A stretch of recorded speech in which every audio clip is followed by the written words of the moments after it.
Everyone, welcome back to my foundation classes unit time classroom. तो guys, आज है Saturday और सैटरडे को रात को 8:30 में आप सभी क्या करते हो, आप लोग लगाते हो टेस्ट जो सप्ताह भर आपने पढ़ा है उसी का। ठीक है, और ये होता है वन लाइनर के फॉर्म में, क्योंकि आपका जो पूरा वन लाइनर के फॉर्म में आपने पढ़ा है पूरा वीक, उसी का आज टेस्ट होने वाला है। और आज है आपका टेस्ट नंबर 4। ठीक है, तो टेस्ट नंबर 4 स्टार्ट करने से पहले जो टेस्ट नंबर 3 के आपके कुछ टॉपर्स हैं उनका हम लोग नाम देख लेते हैं। तो पहला रैंक है हेमंत, राजकुमार, नीतीश और निकी। इन सबको आया है 48 मार्क्स और पिछले टेस्ट का ये हाईएस्ट रहा है। दूसरे स्थान पे हैं विकास कुमार, सलील और आर्यन। इन सभी को आया है 47 मार्क्स। विजय, विपिन कुमार, प्रीति और अंगद, ये सभी हैं थर्ड पोजीशन पे और इन सबको आया है 46 मार्क्स। और रवीश कुमार हैं फोर्थ पोजीशन पे, अकेले हैं और इनको आया है 45 मार्क्स। रेस्ट जो भी हैं उनको आया है 0/0, यानी वो फेलियर स्टूडेंट हैं मेरे लिए। ठीक है, चलो अब देखते हैं। आप लोग अपना मार्क्स जरूर अपडेट क्या करो, जो नहीं करते उससे कोई खास फर्क नहीं पड़ता है। ठीक है, आपको अगर परफॉर्मेंस आपका अच्छा होता है, आपको अपने ऊपर कॉन्फिडेंस है, तो मार्क्स जरूर अपडेट क्या करो, ताकि मुझे भी पता चल सके कि आप लोग कितने पानी में हो। ठीक है, तो ये सभी अच्छे स्टूडेंट हैं और आप लोग इसी तरह से मेहनत करते जाओ। जिसने भी मार्क्स अपडेट किया है और उनको 45 से कम आया है, तो वो थोड़ा सा और इम्प्रूव करो अपने आप को और आप अच्छा कर सकते हो, इसमें कोई डाउट नहीं है। ठीक है, क्योंकि इसमें पूरा सप्ताह जो पढ़ते हो वही आपका टेस्ट में आता है, तो आप अगर यहाँ पे इम्प्रूव करोगे तभी ओवरऑल आप एग्जाम में भी इम्प्रूव कर पाओगे। क्लियर है? तो चलिए स्टार्ट करते हैं आज का टेस्ट। और आई होप आज भी आप सबों का जो टारगेट होना चाहिए वो 50 आउट ऑफ 50 होना चाहिए। इस टेस्ट में 50 से कम जो अगर आता है तो आपका मेहनत में कमी कहीं ना कहीं जरूर है। ठीक है, चलिए स्टार्ट करते हैं आज का टेस्ट।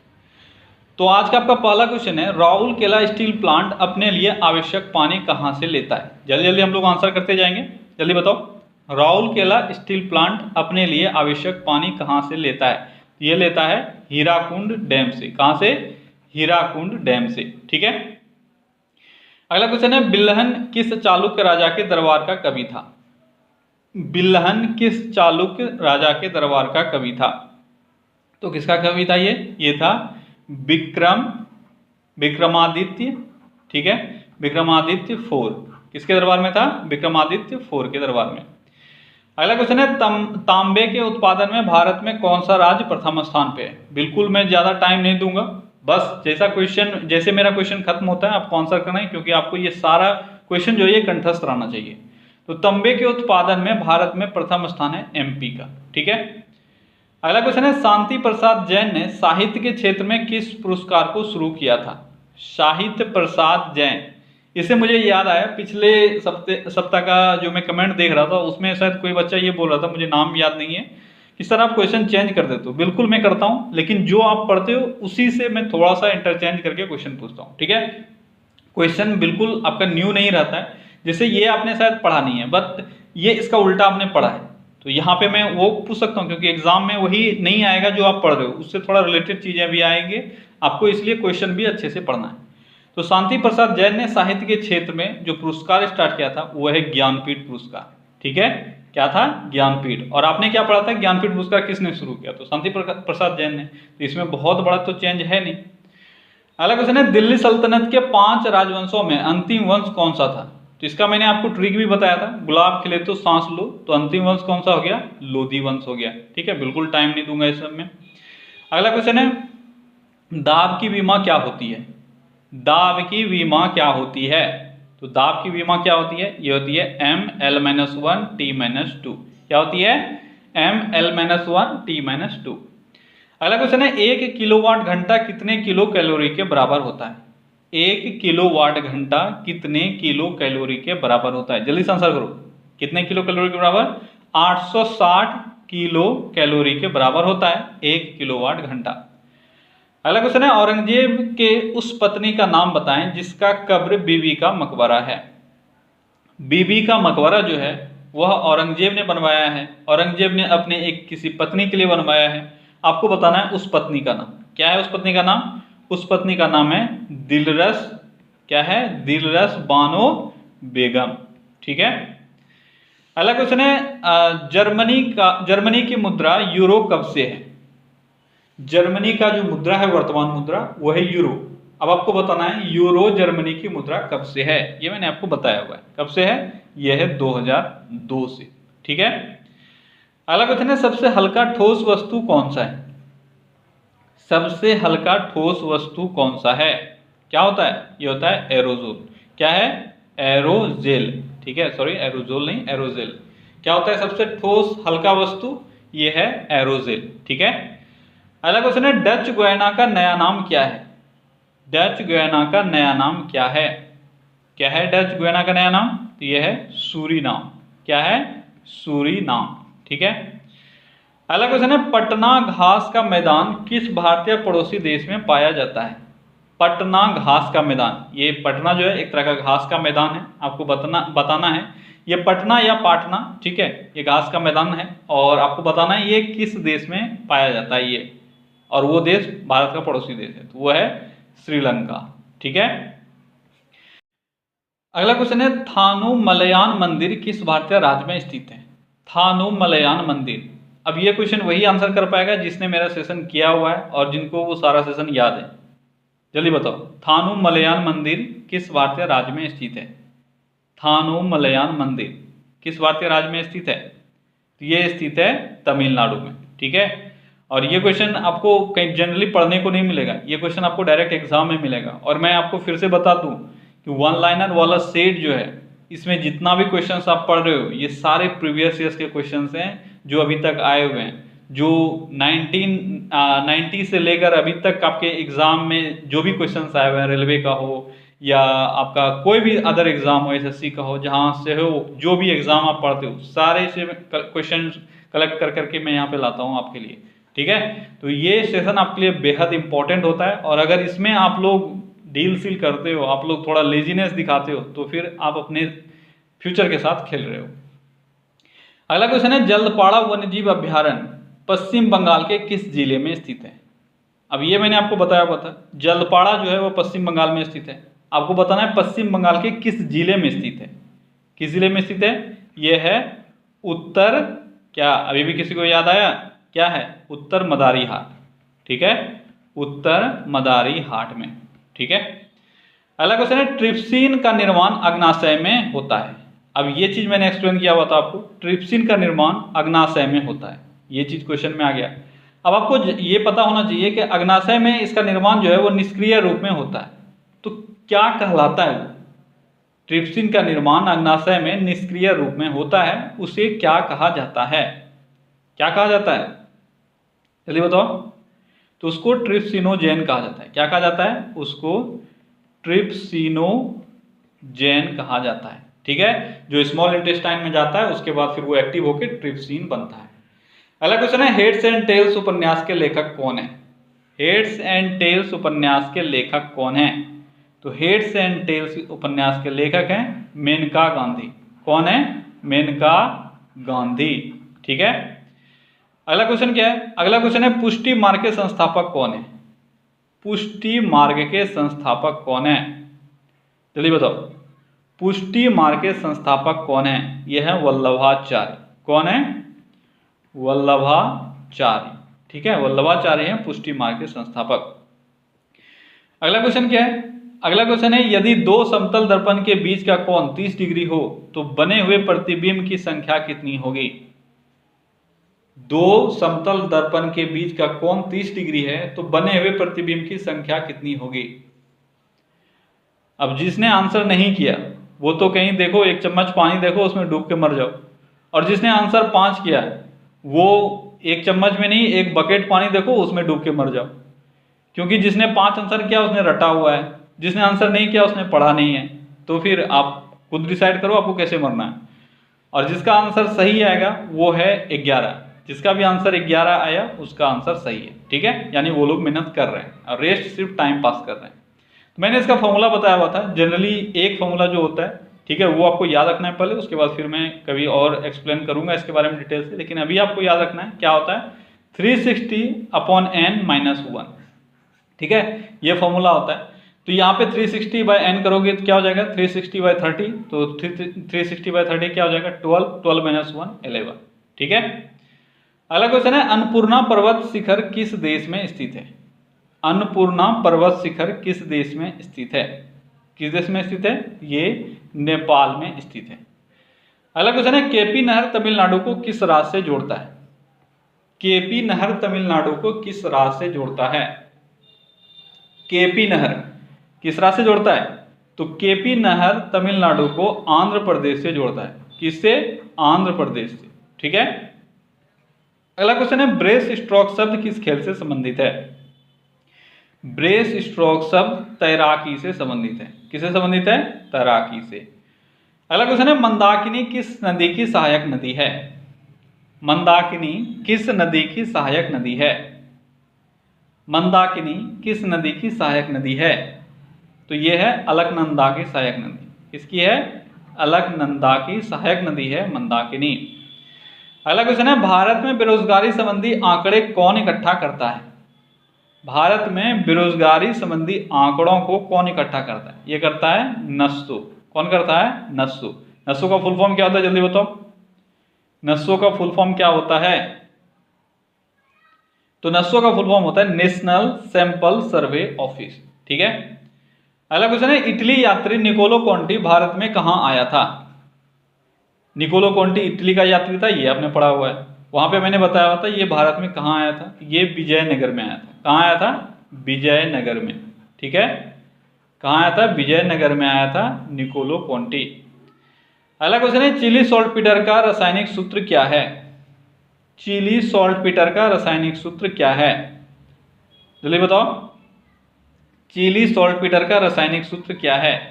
तो चिली सॉल्टपीटर का रासायनिक सूत्र है NaNO3। क्या है? NaNO3। ठीक है। Sodium nitrate. सोडियम नाइट्रेट है चिली सॉल्टपीटर का रासायनिक नाम और इसका सूत्र है NaNO3। अगला क्वेश्चन है ए मेरे वतन के लोगों के रचयिता कौन है? एक बहुत ही फेमस गाना है ए मेरे वतन के लोगों। आपको बताना है इसके रचयिता कौन है। कौन है इसके रचयिता? तो इसके रचयिता हैं प्रदीप। कौन है? प्रदीप हैं इसके रचयिता। अगला क्वेश्चन है विश्व का सबसे बड़ा जल शक्ति परियोजना कौन सा है? विश्व का सबसे बड़ा जल शक्ति परियोजना कौन सा है? जल्दी बताओ। विश्व का सबसे बड़ा जल शक्ति परियोजना कौन सा है? यह है थ्री जॉर्ज डैम। क्या नाम है इसका? इसका नाम है थ्री जॉर्ज डैम। ठीक है। और ये कहाँ है? ये चाइना में स्थित है। चाइना के हुबई में स्थित है। अगला क्वेश्चन है एमनेस्टी इंटरनेशनल को किस वर्ष शांति का नोबेल पुरस्कार मिला था? एमनेस्टी इंटरनेशनल को शांति का पुरस्कार कब मिला था? एमनेस्टी इंटरनेशनल को शांति का पुरस्कार 1977 में मिला था। अगला क्वेश्चन है भारत में कितने प्रतिशत लोग अपने मुख्य भाषा के रूप में हिंदी का प्रयोग करते हैं? भारत में कितने प्रतिशत लोग मुख्य भाषा के रूप में हिंदी का प्रयोग करते हैं? कितना प्रतिशत है? यह लगभग 44%। और हिंदी भाषी लोग कितने हैं टोटल? तो ये लगभग 57% है। ये मैंने आपको बताया हुआ था। ठीक है। यानी जो हिंदी जानते हैं, जो बोल सकते हैं, लेकिन मुख्य रूप से हिंदी का ही प्रयोग करते हैं। जैसे हम लोग हैं, हम लोग क्या करते हैं? मुख्य भाषा के रूप में हिंदी का प्रयोग करते हैं। तो ऐसे भारत में 44% लोग हैं। अगला क्वेश्चन है आइसक्रीम में रवा बनने से बचने के लिए क्या मिलाया जाता है? आइसक्रीम में रवा बनने से बचने के लिए क्या मिलाया जाता है? क्या मिलाया जाता है आइसक्रीम में? ये मिलाया जाता है जिलेटिन। क्या मिलाया जाता है? जिलेटिन मिलाया जाता है। क्यों मिलाया जाता है? रवा बनने से रोकने के लिए। अगला क्वेश्चन है दिव्य जीवन संघ के संस्थापक कौन थे? दिव्य जीवन संघ के संस्थापक कौन थे? कौन थे? ये थे स्वामी, कौन से स्वामी? स्वामी शिवानंद सरस्वती। ठीक है। स्वामी शिवानंद सरस्वती। ठीक है। शिवानंद सरस्वती, इन्होंने दिव्य जीवन संघ की स्थापना की है। अगला क्वेश्चन है भारत में सबसे गहरा बंदरगाह कौन सा है? भारत में सबसे गहरा बंदरगाह कौन सा है? अब जिस किसी ने विशाखापत्तनम आंसर किया है, सबसे पहले अपने आप को एक झापड़ मार लो, क्योंकि वो आपका सेकंड आंसर होना चाहिए। सेकंड, अगर जो आंसर है इसका ओरिजिनल अगर वो नहीं रहे तो आपका आंसर होगा विशाखापत्तनम। मैंने आपको बोला हुआ था। तो अगर किसी ने विशाखापत्तनम किया है, इसका मतलब उनके दिमाग पे अभी भी वही चीज़ छपा हुआ है और वो न्यू चीज़ सीखना नहीं चाहते हैं। तो नहीं सीखना चाहते हो तो एग्जाम में भी वही करके आओगे। विशाखापत्तनम आपका तभी आंसर होगा जब आंसर में गंगावरम पोर्ट नहीं होगा। तो सबसे गहरा बंदरगाह जो है वह है गंगावरम पोर्ट, ठीक है। लेकिन बहुत सारे बुक में मैंने पहले बताया था, अभी भी आपको मिलेगा विशाखापत्तनम, जो कि गलत है, क्योंकि 2009 के बाद ये चेंज हो चुका है। ये भी है आंध्र प्रदेश में, ठीक है। और विशाखापत्तनम जो है अगर ये ऑप्शन में नहीं रहा तो आंसर होगा विशाखापत्तनम। अगला क्वेश्चन है, स्पीड पोस्ट पुस्तक के लेखक कौन है? स्पीड पोस्ट पुस्तक के लेखक कौन है? स्पीड पोस्ट पुस्तक के लेखक कौन है? ये हैं शोभा डे। कौन है? शोभा डे हैं स्पीड पोस्ट पुस्तक के लेखक। अगला क्वेश्चन है, प्रथम क्रिकेट विश्व कप के फाइनल में किस टीम की हार हुई थी? अब देखो, फर्स्ट क्रिकेट वर्ल्ड कप जो हुआ उसके बारे में मैंने सब चीज आपको बताया हुआ है। अभी बस वहां से मैं एक क्वेश्चन पूछ रहा हूं, हार किसकी हुई थी? किसकी हुई थी? ये हुई थी ऑस्ट्रेलिया की, ठीक है। ऑस्ट्रेलिया की हार हुई थी और वेस्ट इंडीज जीता था, इंग्लैंड में हुआ था। अगला क्वेश्चन है, राष्ट्रीय मशरूम अनुसंधान एवं प्रशिक्षण केंद्र कहाँ है? राष्ट्रीय मशरूम अनुसंधान एवं प्रशिक्षण केंद्र कहाँ है? कहाँ है? यह है चंबा घाट सोनल में, ठीक है। कहाँ है? चंबा घाट सोनल में, जो हिमाचल प्रदेश में स्थित है। अगला क्वेश्चन है, अकबर ने जजिया कर कब समाप्त किया था? अकबर ने जजिया कर कब समाप्त किया था? कब किया था? ये क्या था? 1564 ईस्वी में, ठीक है। अगला क्वेश्चन है, जी मार्कोनी किस देश के नागरिक थे? जी मार्कोनी किस देश के नागरिक थे? तो जी मार्कोनी इटली के नागरिक थे। अगला क्वेश्चन है, माहिम क्रीक कहाँ स्थित है? माहिम क्रीक कहाँ स्थित है? तो माहिम क्रीक मुंबई में स्थित है। अगला क्वेश्चन है, बॉमडीला दर्रा कहाँ स्थित है? बॉमडीला दर्रा कहाँ स्थित है? बॉमडीला दर्रा कहाँ स्थित है? ये अरुणाचल प्रदेश में स्थित है, ठीक है। दर्रा अगर आपको याद नहीं होता है तो अपने चैनल पे एक वीडियो पड़ा हुआ है, दर्रा का मैंने ट्रिक बताया हुआ है, ठीक है। अगर आप उसको सीरियसली एक बार पढ़ लोगे आपको सारा दर्रा याद हो जाएगा, क्योंकि बहुत ही अच्छा मैंने पिक्टोरियल रिप्रेजेंटेशन से मैंने बनाया है उसको, बहुत पहले मैंने बनाया था, ठीक है। बहुत ही हेल्पफुल है, उसको एक बार देख लेना, आप सर्च करके एक बार देख लेना, आपको मिल जाएगा, सारा याद हो जाएगा आपको। तो बॉमडीला दर्रा कहाँ स्थित है? ये अरुणाचल प्रदेश में स्थित है। अगला क्वेश्चन है, जनजातीय कार्य मंत्रालय ने आदिवासी युवाओं को कुशल बनाने के लिए गोल प्रोग्राम किसके साझेदारी में लॉन्च किया है? यानी 40 क्वेश्चन आपका हो चुका है और अब आपका 10 क्वेश्चन जो है वो है करंट से। तो 40 क्वेश्चन में अपने आप को आपने देख लिया कितने पानी में हो आप, और आप करंट में जो पूरा सप्ताह आप पढ़ते हो वहां से आपका क्वेश्चन है।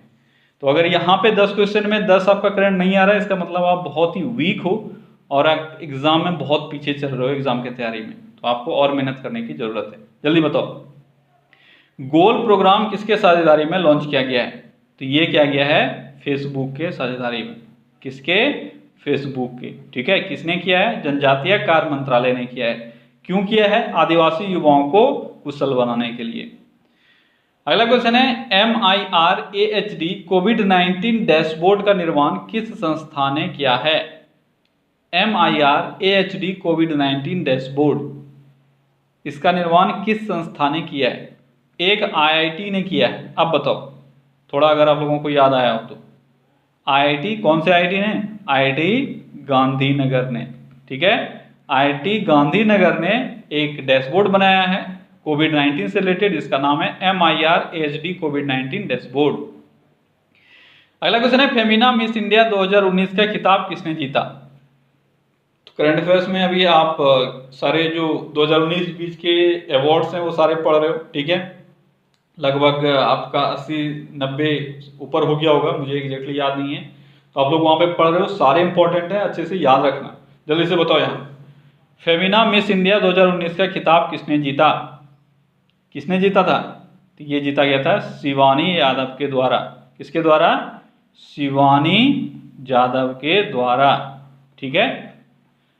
अगला क्वेश्चन है, भारतीय राष्ट्रपति रामनाथ कोविंद कोविड-19 फंड में 1 साल के लिए अपना कितना प्रतिशत वेतन दान करेंगे? रामनाथ कोविंद जी ने अनाउंस किया है कि कोविड-19 से रिलेटेड फंड में वह 1 साल के लिए अपना 30% वेतन जो है वह दान में दे देंगे। अगला क्वेश्चन है 2019 में बड़े शहरों की श्रेणी में सबसे स्वच्छ शहर का खिताब किसको मिला?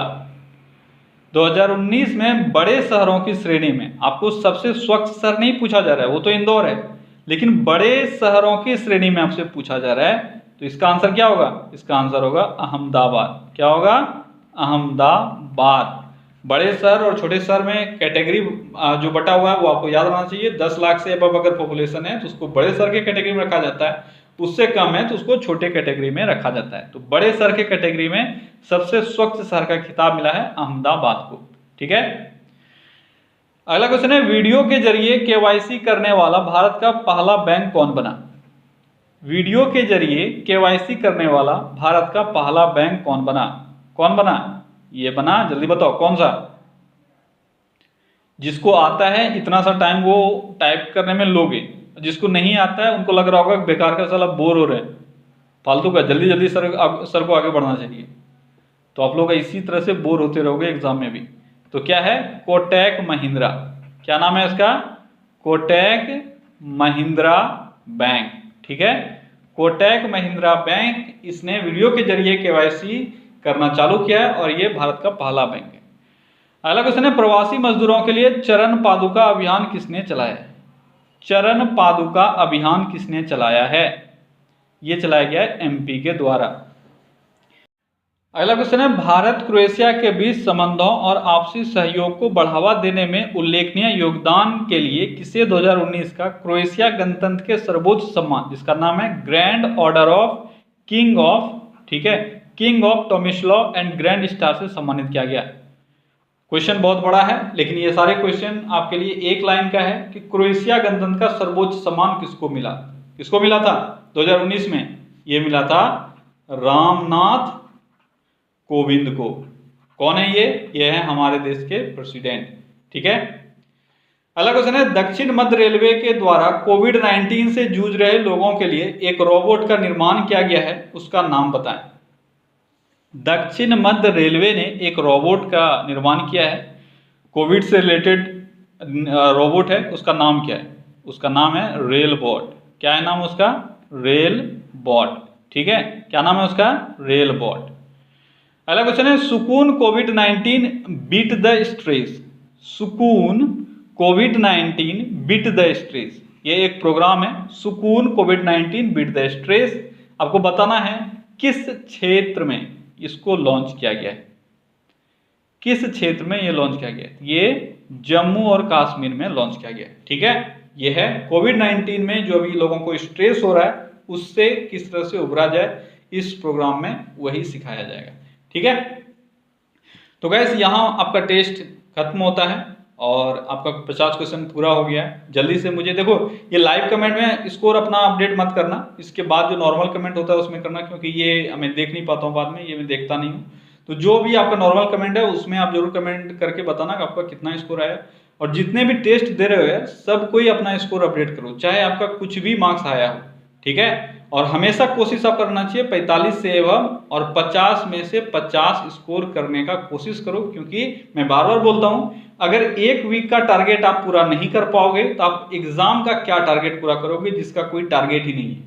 एग्जाम में कोई सिलेबस नहीं है, आपका कहाँ से क्वेश्चन आएगा? अगर कोई ये पढ़ते हो, मैं एक चैप्टर पढ़ता हूँ इससे क्वेश्चन आएगा, तो ये आपकी बेवकूफ़ी है, उसका कोई सिलेबस नहीं है, कहाँ से क्वेश्चन आएगा? यहाँ तो मैं एक सिलेबस आपको बांध के दे रहा हूँ, एक टाइम पीरियड दे रहा हूँ कि एक वीक आपको पढ़ना है, क्योंकि इससे आपके अंदर एक मोटिवेशन जगना चाहिए कि यार मैंने ये पढ़ा, मैं भूल गया, तो मुझे और मेहनत करनी है। ठीक है, आपको ये जगाना है अपने अंदर, तभी आप अच्छे स्कोर कर पाओगे एग्जाम में भी। ठीक है, एक बार आप मेहनत कर लो, एग्जाम में सक्सेस पा लो, फिर आप खेलते रहो, आप मूवी देखते रहो, जो करना है करो, जॉब आपकी लेना प्रायोरिटी है तो वो ले लो, उसके बाद जो करना है आप करते रहो। ठीक है, बहुत कम समय है, इस समय को यूटिलाइज करो और अच्छे से मेहनत करो। ओके, चलिए फिर से मिलते हैं अगले क्लास में। Till then take care, bye bye.